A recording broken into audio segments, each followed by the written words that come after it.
সবাইকে reflection tattoo স্টুডিওর YouTube চ্যানেলে স্বাগতম। আমি বিশু মজুমদার। বারাসাতে আমার ছোট্ট একটা হোম স্টুডিও রয়েছে, আর সেই হোম স্টুডিও থেকে আজকে ভিডিওটা বানাচ্ছি আমি। তো আজ যে টপিকটা নিয়ে আমরা কথা বলবো সেটা হচ্ছে যে স্কিন প্যাডে স্টেনসিল কী করে বসায়। আমাদের মেন প্র্যাকটিস সবাই জানো, যারা যারা ট্যাটু করছে বা যত বড় আর্টিস্টই হোক, তারা স্কিন প্যাডের প্র্যাকটিস করেই দেন তারপরে রিয়েল স্কিনে গেছে বেশিরভাগ, মানে আমি যতটা জানি। কারণ রিয়েল স্কিনে প্রথম ফার্স্ট টাইম ট্যাটু করলে হয়তো কিছু কিছু সময় ড্যামেজ হয়, বা তার আগের যে প্রসেস সেটা হচ্ছে সিলিকন স্কিন, বা যেটা আমরা হিউম্যান স্কিনের মতো কিছুটা দেখতে লাগে। দেন তার উপরেই আমরা বেশিরভাগ প্র্যাকটিস করি। তো প্র্যাকটিসে কী হয়, আমরা যে প্রপার স্টেনসিলটা বসাই সেই স্টেনসিলটা থাকে না।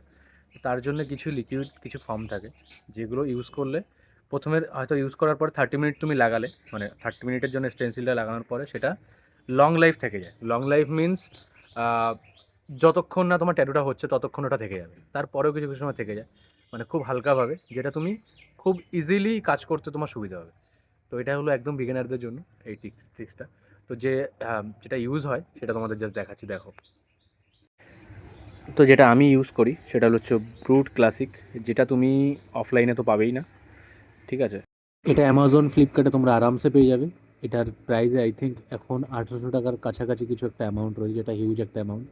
আর এর থেকে একটা ছোটো একটা পাওয়া যায়, সেটার আমি লিঙ্ক পেলে তোমার সাথে অবশ্যই শেয়ার করব। এটাই হচ্ছে সেই মোক্ষম জিনিস, যেটা দিয়ে মোটামুটি স্টেনসিল করলে সেটা থেকে যাবে, সেটা আর উঠবে না 30 মিনিট বা 35 মিনিটসের বেশি একটু রাখলে, যেটা তোমাদের ট্যাটু করতে খুব সুবিধা হবে, আর অ্যাকচুয়ালি প্র্যাকটিস করতে খুব সুবিধা হবে।